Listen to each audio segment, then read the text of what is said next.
Now at get.buzz.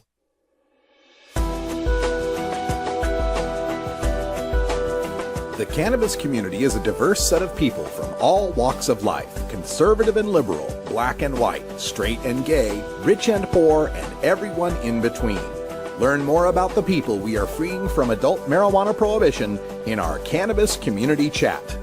Welcome back, everyone. 22 and a half after the hour. And in today's chat, I want to talk a little bit about the absurd and tragic cruelty of this war on drugs, and you can't find a better example these days than the case that we're calling the Kettle Falls Five.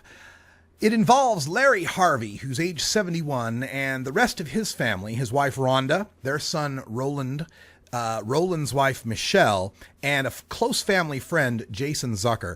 The five of them are facing federal marijuana charges for growing about 70 cannabis plants for their own medical use at their rural home near Kettle Falls. The family maintains that the pot patch complied with the state medical marijuana law, which does allow a collective garden of up to 45 plants, though they did find 70 there. If it was 245 plant patches for two different families, though, that would be 90 plants. Maybe that's their defense there. Regardless, we've got a state in which medical marijuana has been legal since 1998, and recreational marijuana was made legal in 2012, yet the federal government has decided to charge each of these people with multiple felonies, including manufacturing, possession, and distribution of marijuana, as well as possession of a firearm and furtherance of drug trafficking. Now, the family contends that they have numerous firearms at the house, but they're in the wilderness of northeastern Washington state near the U.S.-Canada border. Middle of nowhere, they use their weapons for hunting and defense. But that doesn't jibe with what the federal prosecutors believe, which is the mere fact that they were exercising their constitutionally recognized Second Amendment rights means they must have been drug trafficking. A 71-year-old man and his wife, all of them who are sick people using marijuana as medicine, well, they must be drug traffickers because they got a hunting rifle. It's just ridiculous. Well, now, to add tragedy to this absurdity, we learn from a story on Huffington Post that Larry Harvey, age 71, just a year older than my dad, or a year younger than my dad, I should say, who's facing 10 years in prison, which for him, at age 71, could potentially be a life sentence. Now we know that it will be a life sentence. Larry Harvey, age 71, has been diagnosed with stage 4 cancer of the pancreas that has begun to spread to his liver. His wife, Rhonda, said in a written statement, quote, "Larry's health has been going downhill since this case began. This summer, he was hospitalized for 10 days due to blood poisoning. That was the first sign of trouble with his pancreas. Larry took a sudden turn for the worse in December, and we learned on his birthday that he has pancreatic cancer. Doctors have since confirmed that it is stage 4 and has started to spread to his liver.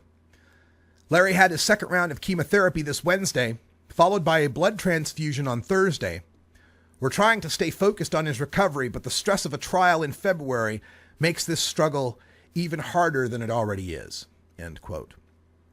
And Steph Shearer from Americans for Safe Access, the nation's leading lobby for medical cannabis patients, said, quote, "It's especially shameful for the federal government to continue prosecuting 71-year-old Larry Harvey, who has now been diagnosed with stage 4 pancreatic cancer that has metastasized to his liver. To make matters worse, the Department of Justice has prevented Larry for more than 2 years from using marijuana, a medicine that works effectively to treat his cancer and numerous other serious health conditions, while he awaits trial." End quote. And I can't help but think in this case, it reminds me of Tommy Chong. Tommy Chong's about the same age, and he said that when he was busted for bongs in the 2000s and sent to prison for 9 months, that's when his cancer began to develop and spread. And I can't help but think, knowing what we know about cannabis use and THC's ability to set cancer cells into apoptosis, programmed cell death, that the Department of Justice prosecuting this man and forbidding him from using the best, not only medicine for his pain, but preventative medicine we may discover for his cancer, is an Eighth Amendment violation. It's a cruel and unusual punishment. This is punishing a man who hasn't even been convicted yet by denying him life-saving medicine. It's just an outrage and further underscores why we have to keep fighting. Washington State's got medical marijuana. Washington State's got recreational marijuana, and it doesn't go far enough. Not until the entire 50 states and the federal government recognize this can any patient effectively be safe. And this is why I continue to tell people who support medical marijuana legislation that the real fight is now for legalization. The real fight is for legalization, because until we have a situation where we don't divide cannabis consumers based on how healthy they are, there will always be this need for the prosecutors to go after someone, and some patient will suffer. If it's not a pancreatic cancer patient, it's a depression patient, it's an anxiety patient, it's someone who can't afford or qualify for medical marijuana protection.